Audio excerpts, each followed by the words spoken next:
जय हिंद, नमस्कार साथियों। एक बार फिर से स्वागत है आप सभी का। आज हम बात करेंगे ये जो रुक्मिणी पब्लिकेशन के द्वारा जो प्रीवियस ईयर के जो बीएसएससी के लिए जो अभी आपको सेट अवेलेबल करवाए गए हैं, इसमें आपको ये सारे 12 प्रैक्टिस सेट इसमें करवाए गए हैं जो आपको आने वाली जो बीएसएससी के एग्ज़ाम है उसके लिए आपको एक राह दिखाने का काम करेगा, जिसमें आप इस पैटर्न पे चलते हुए आगे की तैयारी कर सकते हैं। तो जिसे हमने करवाने का प्रयास किया है, तो पिछला 11 इसमें सेट आपको करवा चुके हैं। आज ये हमारा इस बुक का जो है 12वां और ये आखिरी सेट है। और इस सेट का ये जो है आपको 24/12/22 का ये एग्ज़ाम का है। तो चलिए इसका जो है आज पहले प्रश्न से शुरुआत कर लेते हैं। इसका पहला प्रश्न चलिए देख लेते हैं।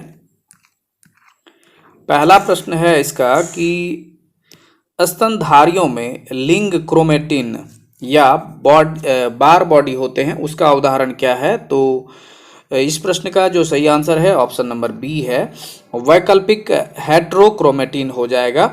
स्तनधारियों में लिंग क्रोमेटिन या बार बॉडी होते हैं, उसका उदाहरण वैकल्पिक हेट्रोक्रोमेटिन है। क्रोमोसोम वह हिस्सा है जो जीन सांद्रता में समृद्ध है और क्रोमेटिन के शिथिल रूप से पैक होता है, उसे यूक्रोमेटिन कहा जाता है। यूक्रोमेटिन में पूरे मानव जीनोम का लगभग 90% हिस्सा होता है। गुणसूत्र में डीएनए के कसकर पैक किए गए रूप को हेट्रोक्रोमेटिन कहा जाता है। हेट्रोक्रोमेटिन जो है केवल यूकेरियोटिक कोशिकाओं में के नाभिकीय परिधि में पाया जाता है। चलिए अगला प्रश्न देख लेते हैं। उस मॉडल का नाम बताइए जिस पर भारत की दूसरी पंचवर्षीय योजना आधारित है। तो इस प्रश्न का सही answer option number A, Mahalanobis model हो जाएगा। पीसी महालनोबिस के द्वारा ये मॉडल इस पर ये बेस्ड था, जो कि पहला अगर जो पूछा जाए तो 51 से 56 था और दूसरा जो है ये 56 से 61 था। और इस पंचवर्षीय जो योजना का जो है जो द्वितीय पंचवर्षीय योजना था, इसका उद्देश्य था सामाजिक ढांचा पर समाजवादी ढांचा पर आपको समाज की स्थापना करना। और औद्योगिक नीति जो 1956 का एक महत्वपूर्ण उद्देश्य मिश्रित था ये। तो और ये जो है इसी के अंतर्गत आपको बहुत सारे जो हमारे जो प्लांट है, जैसे राउरकेला जो है 1954 में इसकी स्थापना होती है, भिलाई की स्थापना 55 में, दुर्गापुर की स्थापना 59 में, ये जो लौह संयंत्र इस्पात केंद्र है ये सब स्थापित किए गए। चलिए बात करते हैं चतुर्थ पंचवर्षीय योजना की, जो 1969 से 74 तक रही और ये जो है DR गाडगिल मॉडल पर आधारित थी। सातवीं पंचवर्षीय योजना की बात करें तो ये 1985 से 90 तक W मिलर मॉडल पर आधारित थी। कोल्डर के अनुसार ये जो है आर्थिक विकास के सिद्धांत का उद्देश्य गैर आर्थिक परिवर्तनों की प्रकृति को दर्शाता है, जो अंततः उस दर को निर्धारित करता है जिस पर उद्योग के उत्पादन का समान स्तर बढ़ रहा है। ये जो कथन है कोल्डर का है। चलिए अगला प्रश्न देखते हैं। अगला प्रश्न है हमारा कि समान वायु दाब वाले स्थलों को जोड़ने वाली रेखाओं को कहा जाता है। तो इस प्रश्न का सही आंसर ऑप्शन नंबर डी, समान वायु दाब अर्थात समदाब रेखा हो जाएगा। समान वायु दाब वाले स्थलों को जोड़ने वाली रेखाओं को समदाब रेखा कहा जाता है। अब चलिए कुछ अन्य को जान लेते हैं। समवर्षा रेखा, जैसे समान वर्षा वाले बिंदु को मिलाने वाली जो रेखाएं हैं, काल्पनिक रेखाएं, उसे समवर्षा रेखा। और आइसोह्यूम जो है ये समान आर्द्रता वाले, और धूप जहाँ पे बराबर है तो उसके लिए आइसोहेल। अब चलिए जैसे समान वर्षा वाले स्थान को जोड़ने वाली रेखा को तो जान गए कि ये समवर्षा दशक रेखा, ये जो इसको समवर्षा दर्शक रेखा कहते हैं। और समलवन रेखा वह रेखा होती है जो मानचित्र पर खींची गई महासागर के उन स्थानों को मिलाती है जहाँ पर समान लवणता पाई जाती है। तो कुल मिला के ये सब जो है बराबर इसमें से एक प्रश्न रहते हैं जिसे आप याद रखेंगे। चलिए अगला प्रश्न देखते हैं। अगला प्रश्न है, मैथ रीजनिंग का छोड़ेंगे। अगला प्रश्न है, कोरियोलिस बल तथा दाब प्रवणता बलों में संतुलन से उत्पन्न समदाब रेखाओं के समानांतर पवनें क्या है? तो इस प्रश्न का सही आंसर होगा ऑप्शन नंबर ए, भू विक्षेपी पवन। कोरियोलिस बल तथा दाब प्रवणता बलों में संतुलन से उत्पन्न समदाब रेखाओं के समानांतर पवनें जो है भूविक्षेपी पवन है। दैनिक स्तर पर तापमान एवं वायु दाब में परिवर्तन के फलस्वरूप उत्पन्न पवनों को सामयिक पवन कहते हैं। स्थानीय पवन तापमान का एवं वायुदाब के जो स्थानीय अंतर से चला करती है और जो अपेक्षाकृत छोटे क्षेत्रों को प्रभावित करती है। एग्जाम्पल जैसे चिनुक है, फोन है, सिराको है, बोरा, हरमट्टन इत्यादि है ये सब। व्यापारिक पवनें उपोष्ण उच्च वायुदाब कटिबंधों से विषुवतीय निम्न वायुदाब की ओर दोनों गोलार्धों में निरंतर बहने वाली पवनें होती हैं। कोरियोलिस बल विषुवत रेखा पर शून्य होता है। यहाँ कारण है कि विषुवत वृत्त के निकट उष्णकटिबंधीय चक्रवात नहीं बनते हैं। अब चलिए जानते हैं कि किसी स्थान विशेष में प्रचलित हवाओं के विपरीत या फिर उसका जो स्वभाव होता है, चलने वाले विशेष प्रकार की हवाओं को स्थानीय पवन कहा जाता है। धरातल की वे सभी पवनें जिनकी दिशा में मौसम के अनुसार पूर्ण परिवर्तन आ जाता है मानसून पवन कहलाती है। और भूमंडलीय या अस्थायी पवनें सदैव एक ही दिशा से वर्ष भर उच्च वायु दाब पेटियों से निम्न वायु दाब पेटी की ओर चला करती हैं। ये पवनें जो है महाद्वीप और महासागर से बहुत बड़े भागों पर चलती है। इनके 3 उपविभाग हैं, जैसे पूर्वी पवन, पश्चिमी पवन और ध्रुवीय पूर्वी पवन। चलिए अगला प्रश्न देखते हैं। बंगाल में पागलपंथी आंदोलन के संस्थापक नेता कौन था? तो इस प्रश्न का जो सही आंसर हो जाएगा आपको वह है ऑप्शन नंबर डी हो जाएगा, इसका करम शाह हो जाएगा। बंगाल में पागलपंथी आंदोलन का जो नेता थे वो करम शाह थे। और पागलपंथी जो है एक अर्ध धार्मिक संप्रदाय था जिसे जो है उत्तरी बंगाल के करम शाह के द्वारा चलाया गया था। करम शाह के पुत्र तथा उत्तराधिकारी टीपू थे और धार्मिक तथा राजनीतिक उद्देश्यों से यह प्रेरित था। उसने जमींदारों के द्वारा मुजरों पर किए गए अत्याचार और उसके विरुद्ध आंदोलन किया था। बात करें 1855-56 की, तो इसका जो संथाल विद्रोह है एक प्रसिद्ध आदिवासी विद्रोह था और जिसमें मूलभूत आदिवासी आवेग ये जो था ब्रिटिश शासन के पूर्ण तिरस्कार जैसी भावनाएं उसमें देखने को मिलती है। 1857 के विद्रोह की बात करें तो ये जगदीशपुर में जो है विद्रोह की अगुवाई इसमें करने वाले वीर कुंवर सिंह थे, जो वर्तमान में ये भोजपुर जिले से संबंधित है। चलिए अगला प्रश्न देख लेते हैं। अगला प्रश्न है हमारा कि भारत की अंतर्राष्ट्रीय स्थलीय सीमा को कितने देश स्पर्श कर रहे हैं? तो इस प्रश्न का सही आंसर हो जाएगा ऑप्शन नंबर सी, 7 हो जाएगा। भारत की अंतर्राष्ट्रीय स्थलीय सीमा को 7 देश स्पर्श कर रहे हैं। जैसे बांग्लादेश है आपको, और ये 4096 किलोमीटर की जो इनका और भारत का सीमा रेखा है। और इसमें जो है बीच में जो रेखा है इसको हम लोग जीरो लाइन रेखा कहते हैं। और इसमें से जो जुड़े हुए जो राज्य हैं, हालांकि ये बांग्लादेश जो जुड़ा है ये रेड क्लिफ रेखा कह सकते हैं, क्योंकि ये पूर्वी पाकिस्तान के रूप में इसकी जो है रेखा का इसमें निर्माण किया गया था उस समय में रेड क्लिफ के द्वारा। और इससे जो सटे हुए राज्य हैं बांग्लादेश से पश्चिम बंगाल है, मेघालय है, मिजोरम है, त्रिपुरा एवं असम है। अब बात करें चीन की, तो ये भारत के साथ 3488 किलोमीटर जो है भारत इनके साथ सीमा साझा करते हैं। और भारत एवं चीन के बीच की जो रेखा है वो मैकमोहन रेखा है। और इनसे जो लगे राज्य एवं केंद्र शासित प्रदेश हैं वो जैसे लद्दाख है, हिमाचल प्रदेश है, उत्तराखंड है, सिक्किम है और अरुणाचल प्रदेश है। बात करें पाकिस्तान की, तो यह इसके साथ जो है भारत 3323 किलोमीटर की जो है सीमा रेखा साझा करते हैं। और इनके बीच में जो रेखा है उसे रेड क्लिफ रेखा के नाम से हम लोग जानते हैं। और इसके साथ जो राज्य और केंद्र शासित प्रदेश हैं गुजरात, राजस्थान, पंजाब, जम्मू कश्मीर एवं लद्दाख है।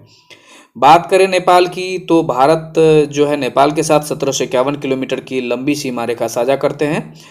और इसके बीच में जो है कोई ऐसा रेखा नहीं है जिसका नाम कोई ऐसा है। इसके साथ जो जुड़ने वाले राज्य हैं, सटे हुए राज्य हैं, उत्तराखंड, उत्तर प्रदेश, बिहार, पश्चिम बंगाल और सिक्किम है। म्यांमार के साथ हमारा जो है 1643 किलोमीटर का लंबी सीमा रेखा है, जिसके सटे हुए राज्य अरुणाचल प्रदेश, नागालैंड, मिजोरम एवं मणिपुर है। भूटान की बात करें तो ये भूटान 699 किलोमीटर की जो है सीमा हम लोग साझा करते हैं। और इसके साथ जो है सटे हुए राज्य है पश्चिम बंगाल, सिक्किम, असम एवं अरुणाचल प्रदेश। बात करें अफगानिस्तान की, तो ये जो है 106 किलोमीटर की हम लोग सीमा रेखा इसके साथ साझा करते हैं, जिसे हम डूरांड रेखा के नाम से जानते हैं।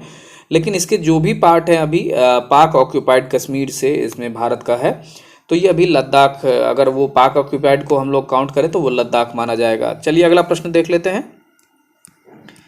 चीन की राष्ट्रीय भाषा क्या है? तो इस प्रश्न का जो सही आंसर हो जाएगा आपको वह है ऑप्शन नंबर डी हो जाएगा, मंदारिन हो जाएगा। चीन का राष्ट्रीय भाषा मंदारिन है। मंदारिन विश्व की दूसरी सबसे अधिक बोले जाने वाली भाषा है। ताइवान के लोग अमाय, स्वातोब, हक्का इत्यादि भाषाएं बोलती हैं।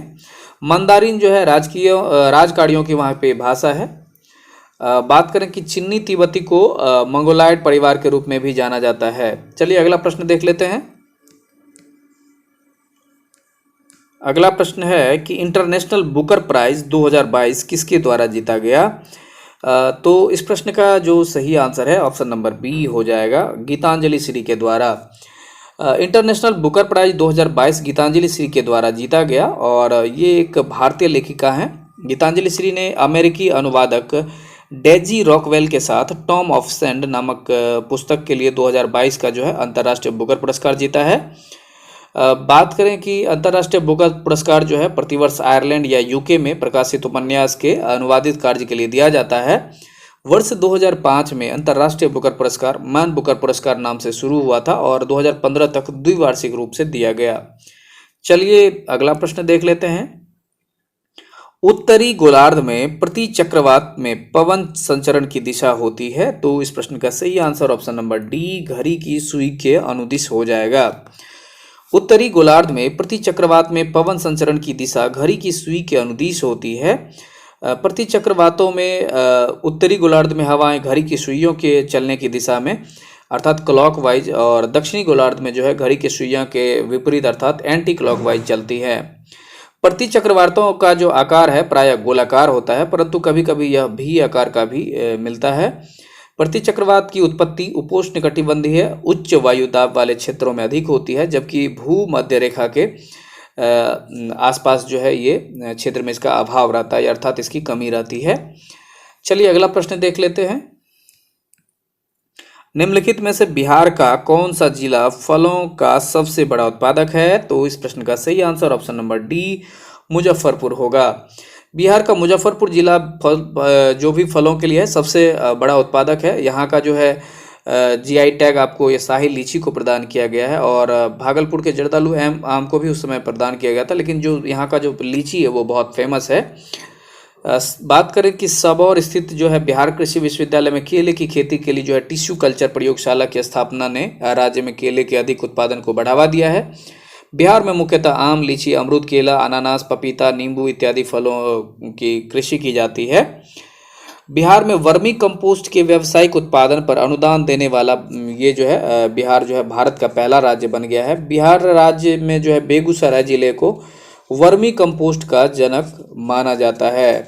तो ये सब जो है आप करंट के हिसाब से भी ये सब जो फैक्ट है इन सबको आप थोड़ा सा ध्यान रखेंगे तो आप। चलिए बढ़ते हैं अगले प्रश्न की ओर। अगला प्रश्न देख लेते हैं। अगला प्रश्न है हमारा कि वोट डिस्पैच किससे संबंधित है? तो इस प्रश्न का जो सही आंसर हो जाएगा आपको वह है ऑप्शन नंबर ए, शिक्षा सुधार से। बात करें वुड डिस्पैच की तो भारत में अंग्रेजी शिक्षा का इसे मैग्ना कार्टा कहे जाने वाले जो 1854 का जो है चार्ल्स वुड के डिस्पैच के आधार पर बनकर लंदन विश्वविद्यालय की तर्ज पर ब्रिटिश भारत में 3 विश्वविद्यालय कलकत्ता, मद्रास एवं बम्बई की स्थापना 1857 में की गई थी और इसके समय जो है गवर्नर जनरल लॉर्ड विलियम वेंटिक 1828 से 35 तक के शासनकाल में 7 मार्च 1835 को लॉर्ड मैकाले के प्रस्ताव को स्वीकृत कर भारत में अंग्रेजी को राजभाषा घोषित किया गया। बनारस हिंदू विश्वविद्यालय का शिलान्यास 4 फरवरी 1916 को वसंत पंचमी के दिन तत्कालीन वायसराय लॉर्ड हार्डिंग द्वितीय के द्वारा किया गया। द्वितीय प्रशासनिक सुधार आयोग अर्थात ARC का गठन 31 अगस्त 2005 को वीरप्पा मोइली की अध्यक्षता में किया गया। कर्जन ने सन 1901 में सर कॉर्लिन स्कॉट मॉनक्रीफ की अध्यक्षता में सिंचाई आयोग, टॉमस रॉबर्टसन की अध्यक्षता में रेलवे आयोग, 1902 में सर एंड्रयूज फेजर की अध्यक्षता में पुलिस आयोग एवं सर टॉमस रेले की अध्यक्षता में विश्वविद्यालय आयोग का गठन किया। लॉर्ड कर्जन ने सर एंटनी मैकडोनाल्ड की अध्यक्षता में अकाल आयोग का गठन किया एवं सैन्य अधिकारियों के प्रशिक्षण के लिए क्वेटा में एक कॉलेज की स्थापना की। चलिए बढ़ते हैं अगले प्रश्न की ओर। अगला प्रश्न है हमारा 2024 का ओलंपिक कहाँ आयोजित होगा? तो इस प्रश्न का जो सही आंसर है ऑप्शन नंबर सी, पेरिस हो जाएगा। 2024 का ओलंपिक पेरिस में आयोजित होगा और आधुनिक ओलंपिक खेल की जो शुरुआत है फ्रांस के बैरोन पियरे डी कौबर्टिन के प्रयासों से एथेंस में 1896 में शुरू हुआ था। ओलंपिक खेलों का संचालन करने के लिए 1894 में अंतर्राष्ट्रीय ओलंपिक समिति की स्थापना की गई, जिसका जो मुख्यालय है लुसाने स्विट्जरलैंड में स्थित है। अंतर्राष्ट्रीय ओलंपिक समिति की पहली भारतीय महिला सदस्य नीता अंबानी है। अंतर्राष्ट्रीय ओलंपिक समिति के प्रथम अध्यक्ष जो है देमेत्रिस बाक इसके जो है अध्यक्ष रहे हैं और भारतीय ओलंपिक संघ की स्थापना वर्ष 1927 में हुई। सर दोराबजी टाटा इसके प्रथम अध्यक्ष थे। चलिए बात करते हैं अगला प्रश्न से। अगला प्रश्न है हमारा, किस तत्व तक अष्टक का नियम लागू पाया गया? तो इस प्रश्न का जो सही आंसर है ऑप्शन नंबर ए कैल्शियम हो जाएगा। कैल्शियम तत्व का अष्टक नियम लागू पाया गया। आवर्त सारणी के जो अष्टक का जो नियम न्यूलैंड्स ने दिया था। न्यूलैंड्स के समय प्रकृति में कुल ज्ञात तत्वों की संख्या 56 था। न्यूलैंड्स ने कोबाल्ट तथा निकेल को समान गुणधर्म के आधार पर एक समूह में रखा, जबकि लोहा जिसका गुणधर्म कोबाल्ट तथा निकेल के समान ही था और इन दोनों तत्व के काफी दूर रखा था। बात करें डोबोराइनर की तो इनके द्वारा त्रिक नियम दिया गया था। आधुनिक आवर्त सारणी तत्व का जो परमाणु क्रम के बढ़ते क्रम में से सजाया गया है। और बात करें न्यूलैंड्स के समय में अंतिम ज्ञात तत्व जो है थोडियम था। चलिए अगला प्रश्न देख लेते हैं। अगला प्रश्न है हमारा, प्रथम संशोधन अधिनियम 1951 में क्या किया गया था इसमें? तो इसका जो सही आंसर हो जाएगा आपको ऑप्शन नंबर बी हो जाएगा, 9वीं अनुसूची जोड़ा गया था। प्रथम संशोधन अधिनियम 1951 में 9वीं अनुसूची को जोड़ा गया। भारतीय संविधान के प्रथम संशोधन 1951 के द्वारा संविधान में 2 नए अनुच्छेद 31 क और 31 ख तथा 9वीं अनुसूची को जोड़ा गया था। प्रथम संशोधन द्वारा संविधान में 9वीं अनुसूची को जोड़ा गया, जिसमें उल्लेखित कानूनों को जो है सर्वोच्च न्यायालय के न्यायिक पुनर्विलोकन की जो जुडिशियल रिव्यू के जो है सख्ती से बाहर रखा गया, अर्थात इसके जो है वो परीक्षा नहीं कर सकते थे। भारत के संविधान के भाग 20 के अनुच्छेद 368 के अनुसार संविधान में औपचारिक संशोधन की जो संवैधानिक शक्ति संसद में निहित है। 8वीं अनुसूची जो है संविधान के द्वारा जो मान्यता प्राप्त प्रादेशिक भाषाओं की सूची से संबंधित है। संघ में दिए गए विषयों पर केंद्र सरकार कानून बनाती है। संविधान के लागू होने के समय इसमें 97 विषय थे, वर्तमान में इसमें 98 विषय हैं। और बात करें संघ सूची के कुछ महत्वपूर्ण विषय की, तो देश की प्रतिरक्षा, विदेशी मामले, युद्ध एवं शांति, रेल, डाक तथा तार, मुद्रा, बैंकिंग, ये सब परमाणु शक्ति सब है। और अनुच्छेद 81 का प्रावधान ये है कि प्रत्येक राज्य का लोकसभा का जो सीटों की संख्या का आवंटन ऐसी रीति से किया जाएगा कि सीटों की संख्या से उस राज्य की जनसंख्या का अनुपात सभी राज्यों के लिए यथासाध्य एक ही हो। चलिए अगला प्रश्न देख लेते हैं। जल के पोषक समृद्धि द्वारा झील का एक प्राकृतिक काल प्रभावन दर्शाने की क्रिया को कहते हैं। तो इस प्रश्न का सही आंसर ऑप्शन नंबर ए हो जाएगा, सुपोषण हो जाएगा। जल के पोषक समृद्धि द्वारा झील का प्राकृतिक काल प्रभावन अर्थात एंजिंग दर्शाने की जो क्रिया को सुपोषण कहते हैं। सुपोषण जो है यूट्रोफिकेशन का जो सबसे उल्लेखनीय प्रभाव शैवाल प्रस्फुटन है। सुपोषण का कारण बनने वाली मानवीय गतिविधियों के उदाहरण जैसे हैं कि एक्वाकल्चर, सीधा सीवेज डिस्चार्ज, कृषि उर्वरकों का उपयोग, ये अलग अलग प्रकार के हैं। चलिए अगला प्रश्न देख लेते हैं। कौन सी टीम सबसे ज्यादा आईपीएल टाइटल जीती है? तो इस प्रश्न का सही answer option number D Mumbai Indians होगा।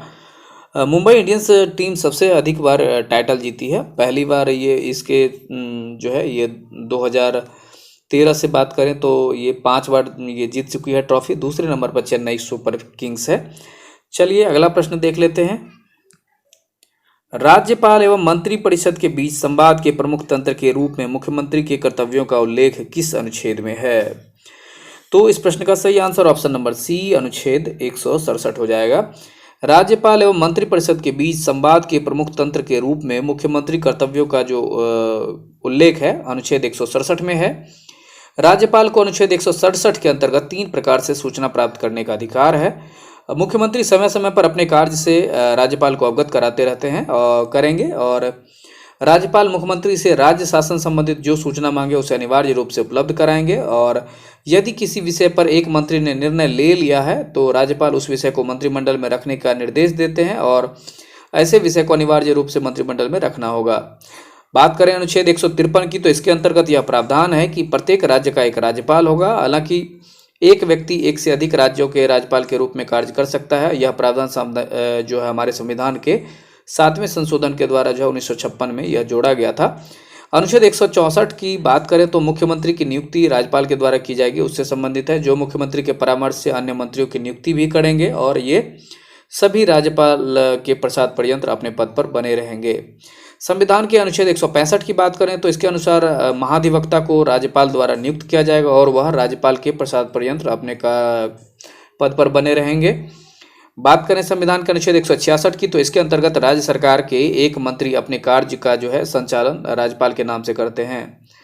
चलिए बढ़ते हैं अगले प्रश्न की ओर। अगला प्रश्न है, भारत के संविधान में 10वीं अनुसूची को कब जोड़ा गया? तो इस प्रश्न का जो सही आंसर हो जाएगा आपको ऑप्शन नंबर बी हो जाएगा। 1985 के 52वें संविधान संशोधन के द्वारा भारत के संविधान में जो है 10वीं अनुसूची को 1985 में जो है 52वें संविधान संशोधन के द्वारा जोड़ा गया। इसमें दल बेदल से संबंधित ये प्रावधान इसमें जोड़े गए हैं। चलिए अगला प्रश्न देखते हैं।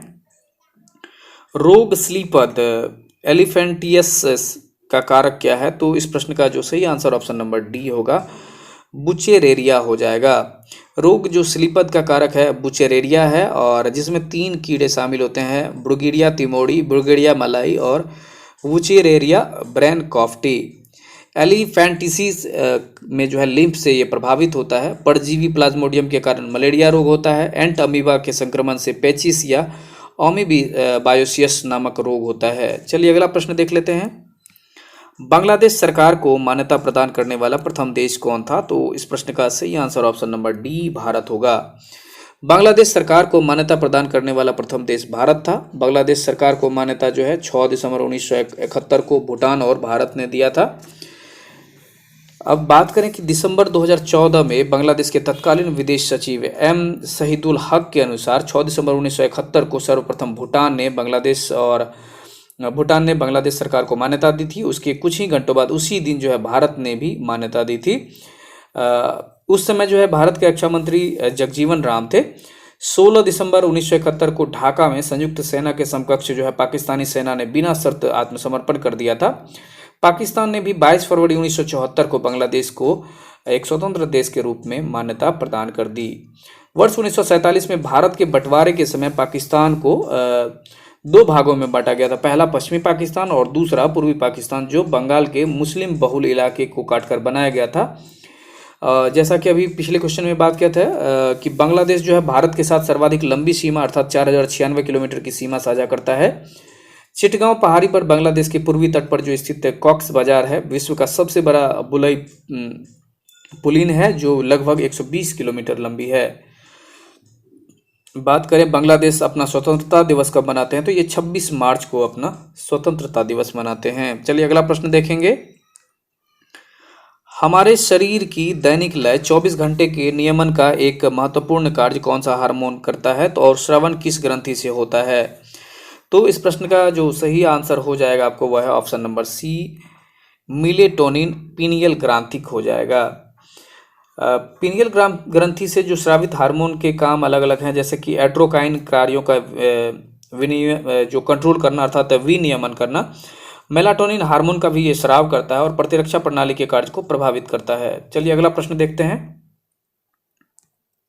भारत के महान्यायवादी से संबंधित निम्नलिखित कथनों पर विचार करें। तो इस प्रश्न का उसके बाद आंसर देना है। तो इस प्रश्न का जो सही आंसर है, पहले आंसर देखिए, आंसर है ऑप्शन नंबर ये, केवल 2 इसमें होगा कि इसमें पहला है कि वह भारत के मुख्य न्यायाधीश द्वारा नियुक्त किया जाता है और वह जो है दूसरा नंबर ये, तो पहला जैसे कि दिया है इसमें जो अटॉर्नी जनरल का मुख्य न्यायाधीश के द्वारा नियुक्त होते ही नहीं है, तो इस प्रकार से ये गलत है। भारत के महान्यायवादी के संबंध में कथन सही मात्र 2 है कि वह भारत सरकार का विधि संबंधी विषयों पर सलाह देता है, जबकि संविधान के अनुच्छेद 76 के अनुसार राष्ट्रपति उच्चतम न्यायालय के न्यायाधीश नियुक्त होने के लिए योग्यता रखने वाले व्यक्ति को भारत का महान्यायवादी नियुक्त करेगा। महान्यायवादी भारत सरकार का सर्वोच्च विधि अधिकारी होता है और यह भारत सरकार को विधिक मामलों पर सलाह देता है। महान्यायवादी का पद जो है संविधान के अनुच्छेद 76 के तहत जो एक संवैधानिक पद है और इसी प्रकार जो है राज्यों में 165 के अंतर्गत महाधिवक्ता की नियुक्ति राज्यपाल के द्वारा की जाती है। चलिए अगला प्रश्न देखते हैं। प्रकाश के अवयवी वर्णों में विभाजन को कहते हैं, तो इस प्रश्न का सही आंसर ऑप्शन नंबर सी हो जाएगा, विक्षेपण हो जाएगा। प्रकाश के अवयवी वर्णों में विभाजन को विक्षेपण अर्थात डिस्पर्शन कहते हैं। श्वेत प्रकाश के अवयवी रंग जो है विबज्योर है, जैसे प्रिज्म से गुजारा जाता है। चलिए अगला प्रश्न देखते हैं कि निम्नलिखित में से किस शब्द को ऑक्सफोर्ड यूनिवर्सिटी प्रेस द्वारा children word of the year 2021 किया गया है, तो इस प्रश्न का सही आंसर ऑप्शन नंबर बी हो जाएगा, एंग्जाइटी हो जाएगा। एंग्जाइटी शब्द को Oxford university press of children word of the year के द्वारा जो है 2021 में से प्रदान किया गया है, और ऑक्सफोर्ड यूनिवर्सिटी प्रेस ने अपने हालिया शोध के आधार पर चिंता को जो है अर्थात एंजाइटी को वर्ष 2021 के लिए जो है बच्चों के शब्द के रूप में चुना है। चलिए अगला प्रश्न देखेंगे। निम्न में कौन सा क्षेत्र देश के परिवहन के सकल मूल्यवर्धन में सर्वाधिक योगदान करता है, तो इस प्रश्न का सही answer option number D railway हो जाएगा। रेलवे क्षेत्र देश के परिवहन के सकल मूल्यवर्धन में सर्वाधिक योगदान करता है। दो प्रमुख क्षेत्रों माल भाड़ा और यात्री में अकेले माल भाड़े से रेलवे को 2/3 राजस्व की प्राप्ति होती है। भारतीय रेल एशिया की दूसरी सबसे बड़ी नेटवर्क है तथा एकल सरकारी स्वामित्व वाली जो है विश्व की चौथी सबसे बड़ी नेटवर्क है। पहले 3 स्थान पर जो है अमेरिका है, चीन है और रूस है। भारतीय रेल जो है विश्व का सबसे बड़ा नियोक्ता है। भारत का लगभग 58.98 लाख किलोमीटर का जो है सड़क नेटवर्क विश्व का दूसरा सबसे बड़ा सड़क नेटवर्क है, जिसमें राष्ट्रीय राजमार्ग, राज्य मार्ग एवं अन्य सड़कें शामिल है। चलिए अगला प्रश्न देखते हैं। अगला प्रश्न है हमारा, पंचायतों की शक्तियों, प्राधिकार और उत्तरदायित्व का जो प्रावधान किया गया है तो किस अनुच्छेद में है, तो इस प्रश्न का सही आंसर ऑप्शन नंबर सी हो जाएगा, अनुच्छेद 243(6) हो जाएगा। पंचायतों की जो शक्तियों का प्राधिकार तथा उसका जो उत्तरदायित्व है उससे संबंधित जो अनुच्छेद है 243(6) में है। चलिए बात करते हैं अगले प्रश्न की ओर। म्यांमार का पुराना नाम क्या था, तो इस प्रश्न का जो सही आंसर हो जाएगा आपको वह है ऑप्शन नंबर ए हो जाएगा। म्यांमार का जो पुराना नाम है बर्मा है। और भारतीय शासन अधिनियम 1935 के प्रावधानों के अनुरूप अगर बात करें तो 1937 में बर्मा को भारत से अलग कर दिया गया। साइमन आयोग ने भारत से बर्मा को अविलंब पृथक्करण के लिए अनुशंसा की थी।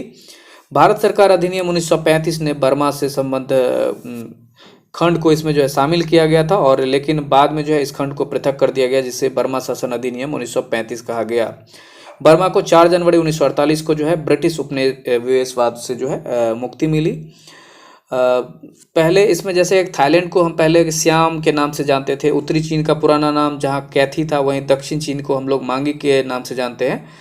भारत के जो पड़ोसी देश हैं जैसे श्रीलंका का पुराना नाम सिलोन था, ईरान का जो पुराना नाम है वो पर्सिया था, जापान का पुराना नाम जो है ये निप्पॉन था। चलिए अगला प्रश्न देख लेते हैं। अवतल दर्पण के परावर्तक पृष्ठ का व्यास एवं उसकी फोकस दूरी में संबंध क्या है, तो इस प्रश्न का सही आंसर ऑप्शन नंबर बी है, D=4f हो जाएगा। अवतल दर्पण के परावर्तक पृष्ठ के व्यास एवं उसके जो फोकस दूरी में संबंध है आपको D=4f हो जाएगा। चलिए अगला प्रश्न देख लेते हैं। डैश का सबसे अच्छा उदाहरण मध्य अटलांटिक कटक है, तो इस प्रश्न का जो सही आंसर है ऑप्शन नंबर ए हो जाएगा, अपसारी सीमा।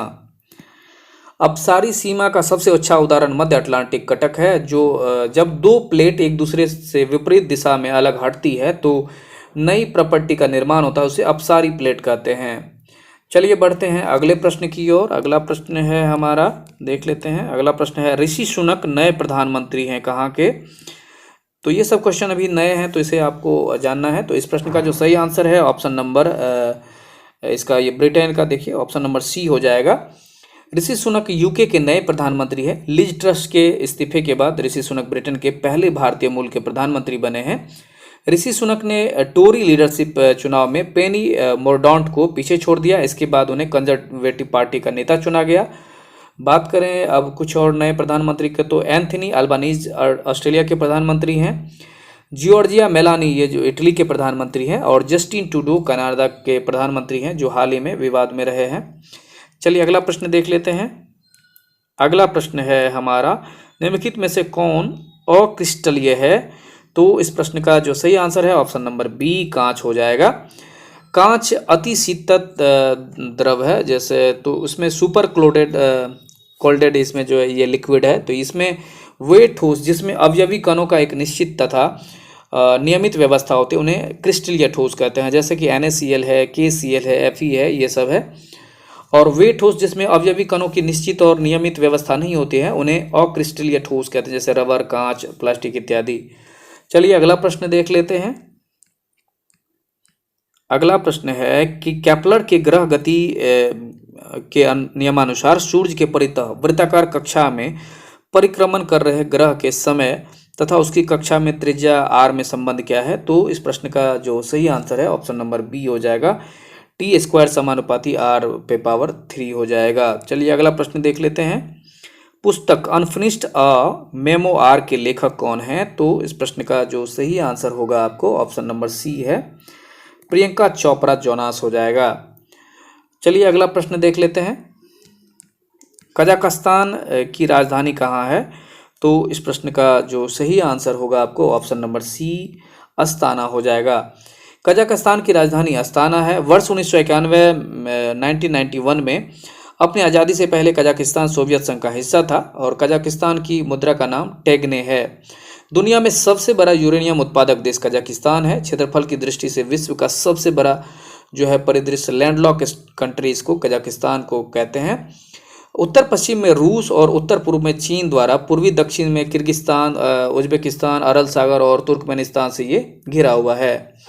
चलिए अगला प्रश्न देख लेते हैं। अगला प्रश्न है हमारा, भारत में मिड डे मील योजना कब प्रारंभ की गई थी? तो इस प्रश्न का जो सही आंसर होगा ऑप्शन नंबर ए, 15 अगस्त 1995 को। भारत में मिड डे मील योजना की शुरुआत 15 अगस्त 1995 को प्रारंभ किया गया था और विद्यालय में राष्ट्रीय मध्याह्न कार्यक्रम की शुरुआत 15 अगस्त यही है, मिड डे मील अर्थात। और मिड डे मील के जो केंद्र एवं राज्यों का इसमें जो अनुपात होता है 60-40 का होता है और यही अनुपात जो है जैसे इसमें 60% केंद्र देंगे और राज्य आपको 40% मिलाएंगे। अगर यही बात करें पूर्वोत्तर राज्यों में, हिमाचल प्रदेश, उत्तराखंड में, तो ये अनुपात 90 और 10 का हो जाएगा, जिसमें 90% केंद्र सरकार और 10% राज्य सरकार मिलाती है। मिड डे मील योजना के अंतर्गत प्राइमरी स्कूल के बच्चों के लिए जो है 450 कैलोरी तथा 12 ग्राम प्रोटीन और अपर प्राइमरी के बच्चों के लिए 700 कैलोरी तथा 20 ग्राम प्रोटीन की व्यवस्था इसमें की जाती है। चलिए अगला प्रश्न देखते हैं। निम्नलिखित में से किस कहवा की किस्म का उत्पादन भारत में सबसे अधिक होता है? तो इस प्रश्न का सही answer option number A, arabica हो जाएगा। अरेबिका कहवा की किस्म का उत्पादन भारत में सबसे अधिक होता है। रोबस्टा कॉफ़ी की किस्म की जो कॉफ़ी का जो है सबसे उत्पादक देश है वियतनाम है। भारत विश्व में कॉफ़ी का 6ठा सबसे बड़ा उत्पादक एवं इसका जो है 8वां सबसे बड़ा निर्यातक देश FAO के अनुसार है। भारत में कहवा के उत्पादन की शुरुआत बाबा बुदान की जो पहाड़ियों से हुआ था और ये जो है भारत में जो अधिकतर किस्म जो है उत्तम किस्म की अरेबिका कॉफ़ी का उत्पादन करता है, जिसकी अंतर्राष्ट्रीय बाजार में अधिक डिमांड है। बात करें तो ब्राज़ील के बारे में, तो ब्राज़ील जो है कॉफ़ी का अग्रणी उत्पादक देश है और भारत में जो अगर सबसे ज़्यादा कॉफ़ी का जो उत्पादन की बात करें तो कर्नाटक राज्य में होता है। चलिए अगला प्रश्न देख लेते हैं। भारत में स्थापित पहला राष्ट्रीय उद्यान कौन सा है? तो इस प्रश्न का सही आंसर ऑप्शन नंबर बी हो जाएगा, जिम कॉर्बेट राष्ट्रीय उद्यान। भारत का जो पहला ये राष्ट्रीय उद्यान है जो जिम कॉर्बेट राष्ट्रीय उद्यान है। और बात करें कि इसकी स्थापना 1936 में जो है लुप्त प्राय बंगाल बाघ की रक्षा के लिए हैली नेशनल पार्क के रूप में किया गया था। जिम कॉर्बेट राष्ट्रीय उद्यान से जो है रामगंगा नदी बहती है। और इसमें बात करें कि काजीरंगा राष्ट्रीय उद्यान की, तो इसे यूनेस्को के द्वारा 1985 में प्राकृतिक विश्व विरासत स्थल की सूची में शामिल किया गया है, जो असम राज्य में ब्रह्मपुत्र नदी के दक्षिणी किनारे स्थित है। चलिए अगला प्रश्न देख लेते हैं। पद्म विभूषण विजेता प्रभा अत्रे निम्नलिखित में से किससे जुड़ी हैं? तो इस प्रश्न का जो सही आंसर होगा ऑप्शन नंबर बी, स्वर संगीत हो जाएगा। पर पद्म विभूषण विजेता प्रभा अत्रे जो है स्वर संगीत से जुड़ी हैं। प्रभा अत्रे को 2022 में पद्म विभूषण से सम्मानित किया गया। किराना घराने के नामकरण उत्तर प्रदेश के मुजफ्फरनगर के जो है मुजफ्फरनगर जिले की एक तहसील कैराना से यह माना गया है। और प्रभा अत्रे जो है किराना घराने की एक भारतीय शास्त्रीय गायिका हैं। चलिए अगला प्रश्न देख लेते हैं। दिल्ली के लाल किले में मोती मस्जिद का निर्माण किसने करवाया था? तो इस प्रश्न का सही answer option number A Aurangzeb के द्वारा हो जाएगा। दिल्ली के लाल किले में मोती मस्जिद का निर्माण औरंगजेब ने करवाया था। औरंगजेब ने औरंगाबाद में अपनी प्रिय पत्नी राबिया उद दुर्रानी अर्थात इसके जो याद में उन्होंने है मकबरे का निर्माण कराया और इसे बीबी का मकबरा भी कहा जाता है। औरंगजेब ने सिक्कों पर कलमा खुदवाना, नवरोज का त्यौहार मनाना, तुलादान, झरोखा दर्शन इत्यादि को बंद करवा दिया और उसने अकबर द्वारा जो प्रारंभ था हिंदू राजाओं के माथे पर अपने हाथ से तिलक लगाना बंद कर दिया। शाहजहां के द्वारा बनवाई गई प्रमुख इमारत जैसे दिल्ली का लाल किला, दीवाने आम, दीवाने खास, दिल्ली का जामा मस्जिद, आगरा का मोती मस्जिद, ताजमहल एवं लाहौर किला का स्थित शीश महल इत्यादि है। हुमायूं की बात करें तो हुमायूं के मकबरा को ताजमहल का पूर्ववर्ती माना जाता है। जहांदर शाह को लंपट मुर्ग कहा जाता है और लाल किला स्थित हीरा महल जो है बहादुर शाह जफर द्वितीय के द्वारा बनवाया गया था। तो इसे याद रखेंगे कि आगरा में जो है दिल्ली के लाल किले मोती मस्जिद का निर्माण औरंगजेब के द्वारा और लाल किला स्थित हीरा महल का निर्माण बहादुर शाह द्वितीय के द्वारा करवाया गया। चलिए अगला प्रश्न देखते हैं। यदि किसी फलक के किसी अनुप्रस्थ काट में से टी में प्रवाहित नेट आवेश Q है तो इस डैश में प्रवाहित विद्युत धारा क्या होगा? तो इस प्रश्न का सही answer option number B I=Q/T हो जाएगा। चलिए अगला प्रश्न देख लेते हैं। अगला प्रश्न है हमारा, यूनेस्को द्वारा घोषित अंतर्राष्ट्रीय मातृभाषा दिवस किस तारीख को मनाया जाता है? तो इस प्रश्न का सही आंसर ऑप्शन नंबर डी 21 फरवरी होगा। यूनेस्को द्वारा घोषित अंतर्राष्ट्रीय मातृभाषा दिवस 21 फरवरी को मनाया जाता है और नवंबर 1999 में यूनेस्को को आम सभा द्वारा अंतर्राष्ट्रीय मातृभाषा दिवस को मनाने की इनके द्वारा घोषणा की जाती है। चलिए अगला प्रश्न देखते हैं। अमित सहाय को डैश के क्षेत्र में उनके योगदान के लिए Michael and Sheila health dash प्राप्त हुआ? तो इस प्रश्न का सही answer option number B computer विज्ञान प्राप्त हुआ। तो इसमें देखिए पहला में कंप्यूटर के क्षेत्र में और इसमें विज्ञान हेल्थ विज्ञान प्राप्त हुआ। इसमें है कि अमित सहाय को कंप्यूटर विज्ञान के क्षेत्र में उनका जो है योगदान के लिए माइकल एंड शीला हेल्थ प्राप्त हुआ। वर्ष 2021 में निखिल श्रीवास्तव को और 2022 में अमित सहाय को Michael and Sheila health award दिया गया। Michael and Sheila health award जो है इसकी स्थापना वर्ष 2017 में की गई।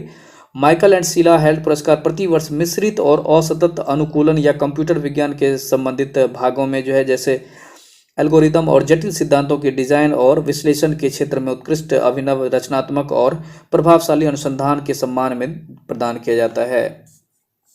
चलिए अगला प्रश्न देखते हैं। निम्नलिखित में से कौन से राष्ट्रीय स्वास्थ्य प्रोफाइल को समय समय पर प्रकाशित करने पर डैश होगा? तो इस प्रश्न का सही आंसर होगा ऑप्शन नंबर ए केंद्रीय स्वास्थ्य खुफिया ब्यूरो। अगला प्रश्न देखते हैं। निम्नलिखित में से किस योजना का उद्देश्य राष्ट्र के पर्यटन विकास के लिए आध्यात्मिक केंद्र सृजित करना है? तो इस प्रश्न का सही आंसर होगा ऑप्शन नंबर ए प्रसाद हो जाएगा। प्रसाद योजना का उद्देश्य राष्ट्र के पर्यटन विकास के लिए आध्यात्मिक केंद्र सृजित करना है और इस योजना की शुरुआत वर्ष 2014-15 में की गई थी। चलिए बढ़ते हैं अगले प्रश्न की ओर। निम्नलिखित में से कौन से कपास के संबंध में कौन सा कथन सही नहीं है? तो इस प्रश्न का सही answer option number A Bharat में छोटे रेशे वाली कपास का सर्वाधिक उत्पादन होता है, ये गलत है। अब देखिए इसमें कि ये कथन सही नहीं है और बात करें कि भारत में कपास का कुल क्षेत्रफल का जो है 17% जो है छोटे रेशे वाली कपास 44%, मध्यम रेशे वाली जो है 39% और लंबे रेशे वाली कपास के अंतर्गत ये 39% आता है। भारत में कपास का जो है कुल उत्पादन का लगभग 16% छोटे वाली और 43% मध्यम रेशे वाली और 41% लंबे रेशे वाली कपास का उत्पादन होता है और कपास जो है उपोष्ण तथा उष्णकटिबंधीय पौधा है, इसलिए इसे ऊंचे तापमान की आवश्यकता होती है। इसके लिए जो है 21 डिग्री सेल्सियस से 25 डिग्री सेल्सियस अनुकूल तापमान होता है। तेज चमकीली धूप कपास के पौधे को बढ़ने में सहायता प्रदान करती है। चलिए अगला प्रश्न देख लेते हैं। सहायक एनजी संबंधित है किनसे? तो इस प्रश्न का जो सही आंसर है ऑप्शन नंबर ए हो जाएगा रक्षा प्रौद्योगिकी से। सहायक एनजी का संबंध जो है रक्षा प्रौद्योगिकी से है। डीआरडीओ ने भारतीय नौसेना के साथ 30 दिसंबर 2020 को गोवा तट से कुछ दूर समुद्र में जो है हवा से गिराए जाने वाले कंटेनर सहायक एनजी का सफलतापूर्वक प्रथम उड़ान का परीक्षण किया था। चलिए अगला प्रश्न देख लेते हैं। इसमें कह रहा नीचे दिए गए चित्र पर विचार करके सही विकल्प का चयन करें। तो इसमें ये जो है आपको ये जो है उत्पाद अभिकारक से ये कौन अस्थाई है या नहीं उससे संबंधित है। तो इस प्रश्न का जो सही आंसर आपको यही हो जाएगा। ऑप्शन नंबर ए, अग्र अभिक्रिया की सक्रिय ऊर्जा जो है E1+E2 और उत्पाद जो है अभिकारक से कम स्थायी है। अगला प्रश्न देखते हैं कि दोहा राजधानी है किसकी। तो इस प्रश्न का जो सही आंसर होगा आपको ऑप्शन नंबर डी हो जाएगा, कतर की। दोहा जो है कतर की राजधानी है। कतर देश का जो मुद्रा है रियाल है। विश्व का सर्वाधिक प्रति व्यक्ति आय वाला देश कतर है। सीरिया की राजधानी दशमी और मुद्रा जो है इसका सीरियाई पाउंड है। ओमान की राजधानी मस्कट और मुद्रा रियाल है। तुर्की की राजधानी अंकारा और मुद्रा लीरा है। चलिए अगला प्रश्न देखते हैं। जनवरी 2022 में किस टाइगर रिजर्व ने T/2 अर्थात T2 पुरस्कार जीता, जिसके बाद 2010 के बाद बाघों की संख्या दोगुनी होकर 80 हो गई। तो इस प्रश्न का सही आंसर होगा ऑप्शन नंबर ए हो जाएगा, सत्यमंगलम टाइगर रिजर्व। जनवरी 2022 में इसमें इसे पुरस्कार मिला और ये सत्यमंगलम टाइगर रिजर्व तमिलनाडु के ईरोड जिले में स्थित है, जिसे अंतर्राष्ट्रीय TX2 अर्थात T2 पुरस्कार इसे मिला। चलिए अगला प्रश्न देख लेते हैं। निम्नलिखित में से कौन सा देश बिम्स्टेक का सदस्य नहीं है।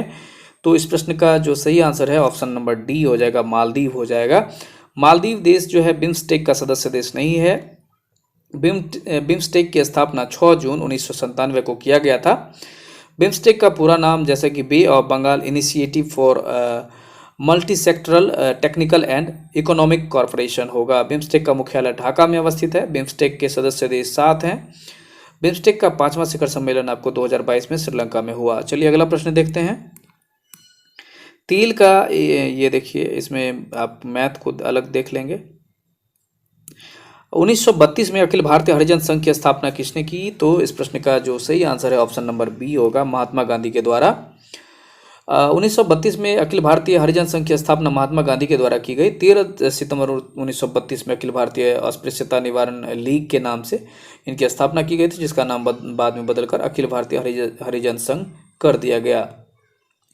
चलिए अगला प्रश्न देखते हैं। कणों के बीच आकर्षण बलों के बढ़ते क्रम में निम्नलिखित पदार्थों को व्यवस्थित करें। तो इस प्रश्न का सही आंसर ऑप्शन नंबर डी हो जाएगा, हाइड्रोजन जो है सबसे पहले शर्करा, उसके बाद दूध और हाइड्रोजन हो जाएगा। चलिए अगला प्रश्न देख लेते हैं। भारत सरकार के किस कार्यक्रम के उद्देश्य चिन्हित क्षेत्रों में समग्र दृष्टिकोण को अपनाते हुए प्रौद्योगिकियों में इसको विकसित करना और एकीकृत करना है। तो इस प्रश्न का सही आंसर ऑप्शन नंबर डी होगा, प्रौद्योगिकी विकास कार्यक्रम हो जाएगा। भारत सरकार के प्रौद्योगिकी विकास कार्यक्रम का उद्देश्य चिन्हित क्षेत्रों में समग्र दृष्टिकोण को अपनाते हुए प्रौद्योगिकियों को विकास करना है, अर्थात विकसित करना और एकीकृत करना है। चलिए अगला प्रश्न देखते हैं। सही विकल्प चुनने के लिए बोला जा रहा है। तो इस प्रश्न का जो सही आंसर हो जाएगा आपको ऑप्शन नंबर बी होगा, परिनालिका के अक्ष के अनुदिश चलने पर अपरिवर्तित रहता है। चलिए अगला प्रश्न देखते हैं। अंगुलट्रम मुद्रा है कहाँ की। तो इस प्रश्न का जो सही आंसर हो जाएगा आपको वह है ऑप्शन नंबर सी हो जाएगा, भूटान की। अंगुलट्रम जो है भूटान की मुद्रा है। भूटान को लैंड ऑफ थंडरबोल्ट कहते हैं। यहाँ भारत की मदद से खोलोंगशु, पुनात सांगशु, मांगदेशु, चुखा, कुरिशु, ताला आदि जो है जल विद्युत परियोजना का विकास किया गया है। भूटान विश्व का एकमात्र ऐसा देश है जो अपने आर्थिक विकास की जो है राष्ट्रीय खुशहाली के आधार पर करता है। भूटान की राजधानी थिम्पू है। तेंगे जो है कजाकिस्तान की मुद्रा है। दक्षिण कोरिया की मुद्रा वान है। म्यांमार की मुद्रा क्यात है। चलिए अगला प्रश्न देख लेते हैं। भारत के अंतर्राष्ट्रीय व्यापार की मात्रा का कितना प्रतिशत नौ परिवहन के द्वारा होता है। तो इस प्रश्न का सही आंसर ऑप्शन नंबर बी हो जाएगा, 95%।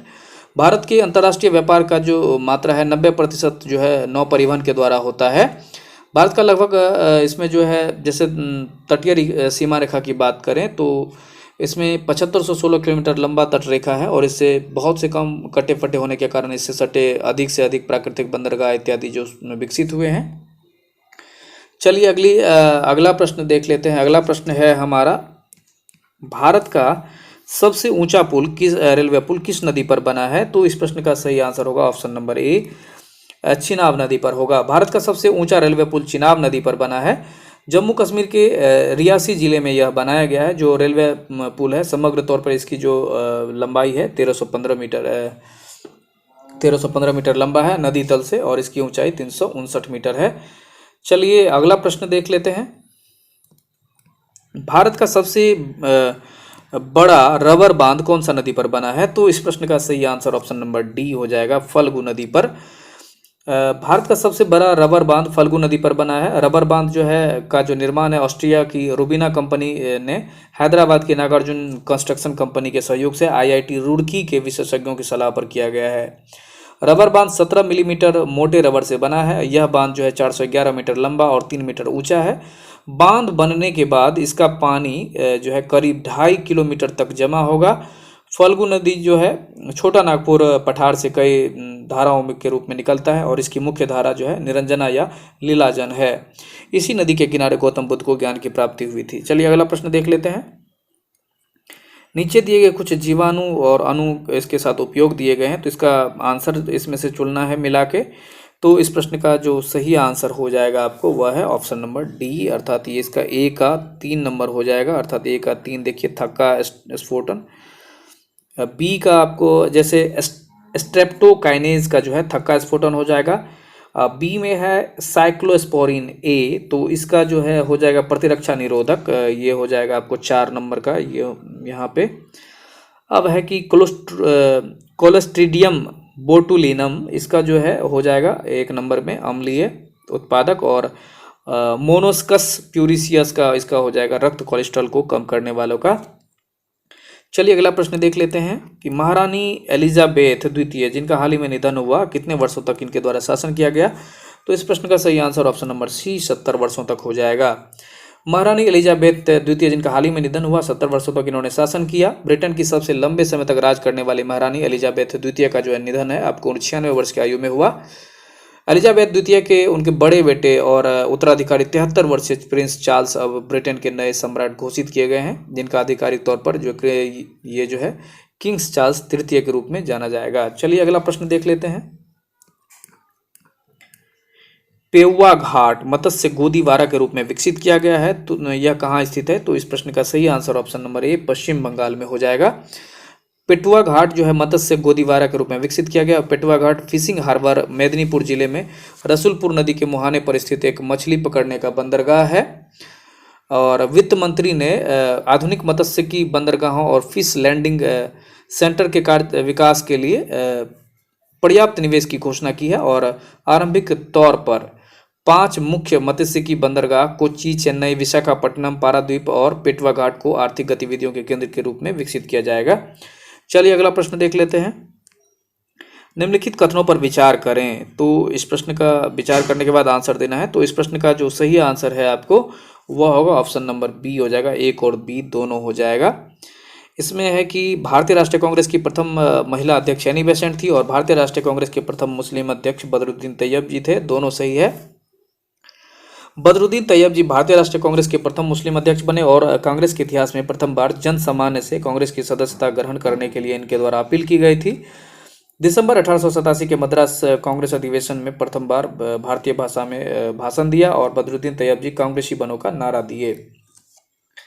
बात करें एनी बेसेंट की, तो ये भारतीय राष्ट्रीय कांग्रेस की प्रथम महिला अध्यक्ष बनी। अगर भारतीय महिला की बात करें तो 1925 में कानपुर में जो है सरोजनी नायडू जो है प्रथम भारतीय महिला अध्यक्ष बनी। चलिए अगला प्रश्न देखते हैं। बॉक्सर विद्रोह संबंधित था किस देश से? तो इस प्रश्न का जो सही आंसर होगा ऑप्शन नंबर बी चीन से हो जाएगा। बॉक्सर विद्रोह चीन से संबंधित था। बॉक्सर विद्रोह जो 1899-1901 के जो है मुख्य कारण जो है इनका जो है चीन के लोगों के साथ जो है ईसाई मिशनरियों का जो है अपमानजनक व्यवहार था और चीनी देशभक्तों ने इसके लिए जो है विदेशी विरोधी संस्थाएं कायम की थी। इसमें से एक संगठन यी तू आन जो है एक धार्मिक ये संघ था। बॉक्सर विद्रोह का प्रारंभ सांतुक प्रदेश में हुआ 1889 में और अंत में वह एक सांसी, चरली तथा दक्षिण मंचूरिया तक फैल गया था। चलिए अगला प्रश्न देख लेते हैं। अगला प्रश्न है हमारा, बिहार सोशलिस्ट पार्टी के प्रथम अध्यक्ष कौन थे? तो इस प्रश्न का सही आंसर होगा option number A Acharya Kripalani हो जाएगा।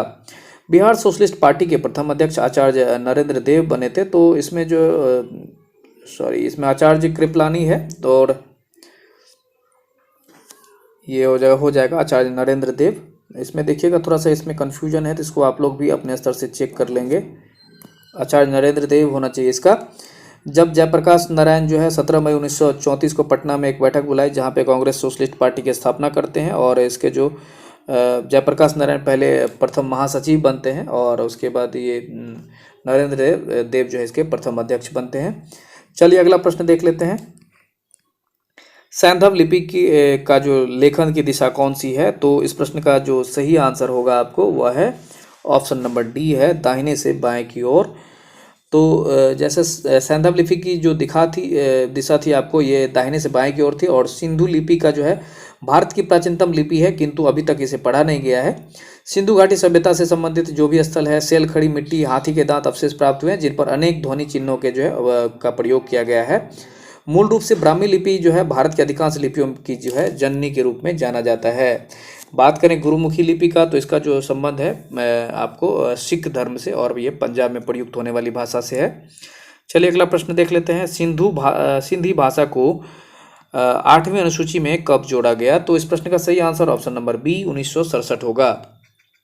सिंधी भाषा को 8वीं अनुसूची में 1967 में जोड़ा गया। भारतीय संविधान की 21वें संशोधन द्वारा सिंधी भाषा को इसमें जो है 8वीं अनुसूची में जोड़ा गया। और बात करें 71वें संविधान संशोधन के द्वारा 1992 में नेपाली, मणिपुरी, कोंकणी भाषा को जोड़ा गया, और 92वां संविधान संशोधन 2003 के द्वारा इसमें जो है डोगरी, बोडो, संथाली और मैथिली भाषा को जोड़ा गया। वर्तमान में जो है हमारे 14 इसमें मूल संविधान में 14 थी, और वर्तमान में जो है इसमें 22 भाषाएं हो गई हैं। चलिए अगला प्रश्न देख लेते हैं। संगम साहित्य में व्यापारी वर्ग किस रूप में जाना जाता था? तो इस प्रश्न का जो सही आंसर है ऑप्शन नंबर ए, वैनिगर के रूप में जाना जाता था। ऑप्शन नंबर इसका 1 हो जाएगा। इसमें व्यापारी वर्ग को वैनिगर कहा जाता था। चलिए इसका अगला प्रश्न देख लेते हैं। अगला प्रश्न है हमारा, पश्चिमी पाकिस्तान के साथ स्वतंत्रता की लड़ाई लड़ने वाले पूर्वी पाकिस्तान की सशस्त्र सेना का नाम क्या था? तो इस प्रश्न का जो सही आंसर है ऑप्शन नंबर ए, मुक्त वाहिनी होगा। पश्चिमी पाकिस्तान के साथ स्वतंत्रता की लड़ाई लड़ने वाले पूर्वी पाकिस्तान की सशस्त्र सेना का नाम मुक्त वाहिनी दिया गया था। वर्ष 1947 में बंटवारे के समय जो है पाकिस्तान को 2 भागों में बांटा गया, पहला पश्चिमी पाकिस्तान और दूसरा पूर्वी पाकिस्तान, जो बंगाल के मुस्लिम बहुल इलाकों को काट कर बनाया गया था। चलिए अगला प्रश्न देख लेते हैं। नेपाल के पहले निर्वाचित प्रधानमंत्री कौन थे? तो इस प्रश्न का जो सही आंसर होगा ऑप्शन नंबर डी, विश्वेश्वर प्रसाद कोइराला होगा। नेपाल के पहले निर्वाचित प्रधानमंत्री विश्वेश्वर प्रसाद कोइराला थे, जो 1959 में आम चुनाव में नेपाल के प्रधानमंत्री ये निर्वाचित हुए थे। चलिए अगला प्रश्न देख लेते हैं, और ये आज का आखिरी प्रश्न है। अपच में उपचार के लिए निम्नलिखित में से किस प्रकार की दवाओं का उपयोग किया जाता है? तो इस प्रश्न का सही आंसर ऑप्शन नंबर बी, अम्ल तत्वनाशक हो जाएगा। अपच में उपचार के लिए अम्ल तत्वनाशक प्रकार की दवाओं का उपयोग किया जाता है। एंटासिड इसके जो है उदाहरण है। चलिए अब आपसे बात करते हैं कि जो भी आप लोग जुड़े हैं, तो इस प्रकार से हमारा ये आज का प्रैक्टिस सेट समाप्त हो जा रहा है। प्रैक्टिस सेट कहें या फिर इसे कहें कि जो भी प्रीवियस ईयर के जितने प्रश्न थे सारे समाप्त हो रहे हैं आपके। और रुक्मिणी पब्लिकेशन का जो सारा ये 12 सेट का ये अवेलेबल था, वॉल्यूम 1 था, इसमें ये सारा समाप्त हो जा रहा है।